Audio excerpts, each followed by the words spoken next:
چنانچہ جدیدیت کا جتنا بھی فلسفہ ہے وہ ان تمام اقدار کے انکار پر مبنی ہے جو روایت کی بنیاد پر پیدا ہوتے ہیں۔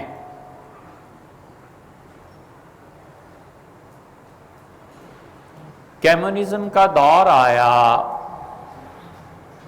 اور سوشلزم کے دور سے بھی پہلے اور کمیونزم کے دور سے پہلے جو بنیادی طور پہ یہ کام کرنے والا آدمی تھا جس کے فلسفے کی بنیاد پہ پورا جرمنی کھڑا تھا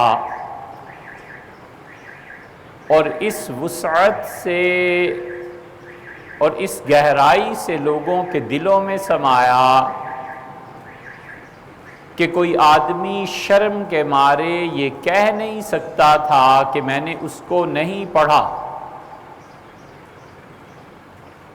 اور مارکسزم، کمیونزم کے آغاز کرنے والے اینگلز اور کارل مارکس یہ سب وہ فلسفہ پڑھے ہوئے تھے، وہ ہیگل کا فلسفہ تھا۔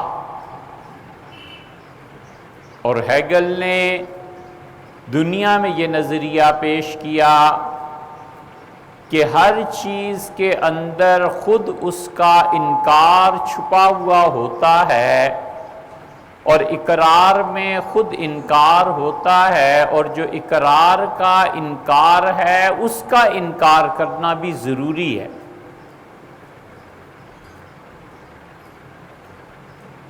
اور یہ ایک عرصے تک چلتا رہا، لیکن جدیدیت نے آخر پر پہنچ کے اس کو بھی رد کر دیا،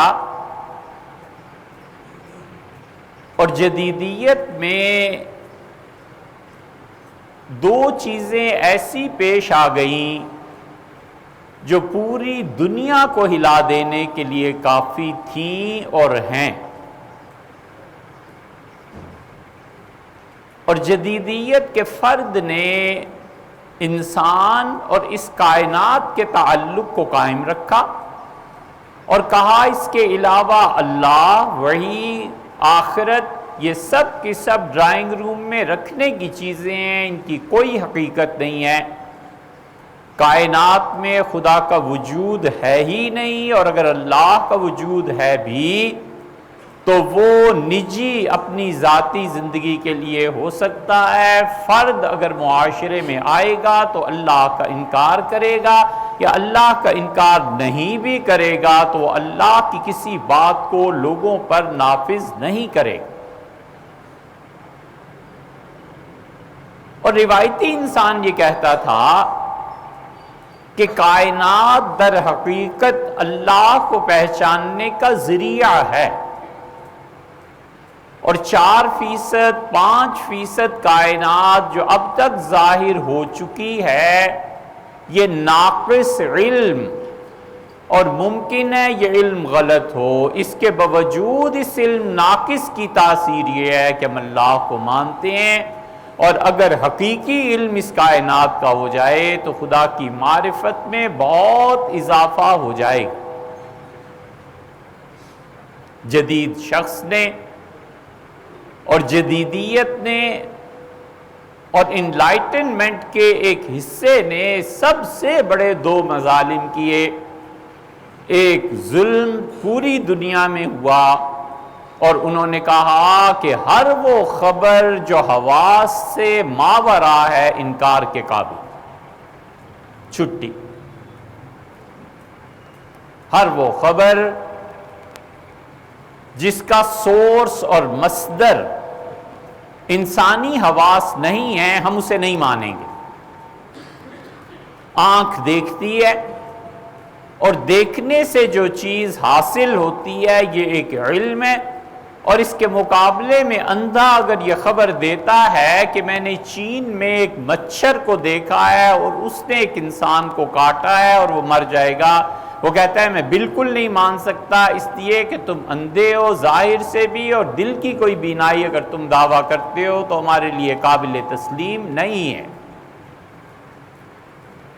اس سے کہا سنتے ہیں ہم اور ہم میں سے کسی کو جہنم میں پتھر گرنے کی آواز سنائی نہیں دیتی، ہم نہیں مانتے۔ اس ایک جملے اور ایک اصول نے کہ جو چیز حواس خمسہ سے ثابت نہیں ہے ہم اس کو نہیں مانتے، پوری نبوت کی بنیاد اکھیڑنے کی طرح ڈال دی کہ نبوت جتنا خبر لاتی ہے اور جو خبر نبوت دیتی ہے ہم اس کو نہیں مانتے۔ نتیجہ یہ کہ عیسائیت کیا اور یہودیت کیا اور اسلام کیا اور بدھزم کیا، کوئی بھی مذہب دنیا میں قابل اعتبار نہیں رہا۔ یہ سب سے بڑا ظلم ہے جو ان جدید انسانوں نے کیا ہے۔ وہ کہتے ہیں کہ تمہارے پاس نیوز ہے تو اس کی اتھینٹسٹی کیا ہے، اس کو تم بتاؤ۔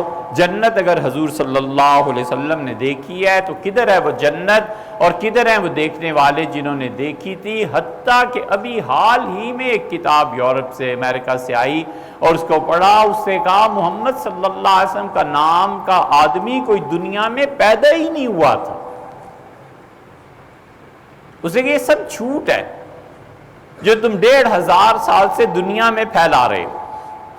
یہ بات اگر وہ عیسیٰ علیہ السلام کے متعلق کہتا تو پھر بھی غور کے قابل اس اعتبار سے تھی کہ سیدنا مسیح علیہ السلام کے ہونے کا ثبوت اگر ان کی سوانح مان لی جائے تو 1.5 صفحے سے زیادہ ہے نہیں۔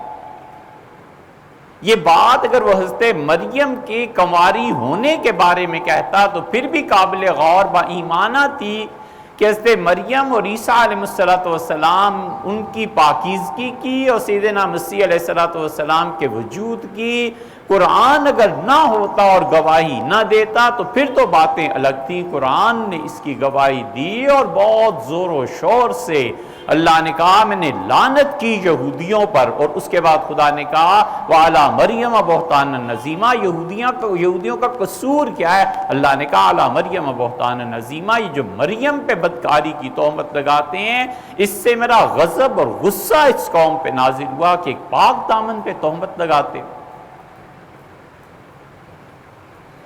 یہ جدید فکر ہے اور اسی کے مظاہر ہیں یہ جی جدید تعلیم ہمیں دیتی ہے۔